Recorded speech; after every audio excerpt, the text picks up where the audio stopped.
একটা কবর ছিল যেখানে প্রতিদিন কুকুরগুলো অদ্ভুতভাবে ঘেউ ঘেউ করত। শুরুর দিকে গ্রামের মানুষ ব্যাপারটা পাত্তা দিল না, কিন্তু ধীরে ধীরে কুকুরের সংখ্যা বাড়তে লাগলো আর তাদের ডাক আরও ভয়ঙ্কর হয়ে উঠল। এতে পুরো গ্রাম আতঙ্কিত হয়ে গেল। অবশেষে লোকেরা ইমাম সাহেবের কাছে গিয়ে বলল, হুজুর, আমাদের এই কবরটা খুঁড়ে দেখতে দিন, ভেতরে আসলে কি হচ্ছে। ইমাম সাহেব রাজি হলেন, তবে শর্ত রাখলেন আগে মরহুমের পরিবারের অনুমতি নিতে হবে। তারপর সেই দিন এলো। মরহুমের স্ত্রী তার সন্তানদের নিয়ে কবরস্থানে এলেন। এদিকে কুকুরগুলোর চিৎকার আরও জোরে, যেন পাগল হয়ে গেছে। মানুষজন কুকুরগুলোকে সরিয়ে দিল আর কবর খোঁড়া শুরু হলো।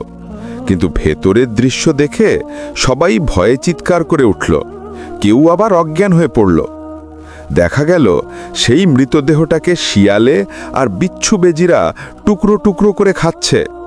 লোকজন ভয়ে ছুটে পালানো আর তাড়াতাড়ি কবরটা আবার মাটি দিয়ে ঢেকে দেওয়া হলো।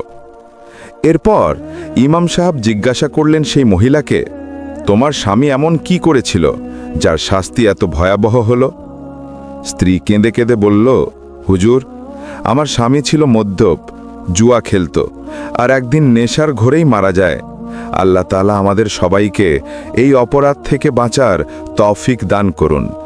আমিন।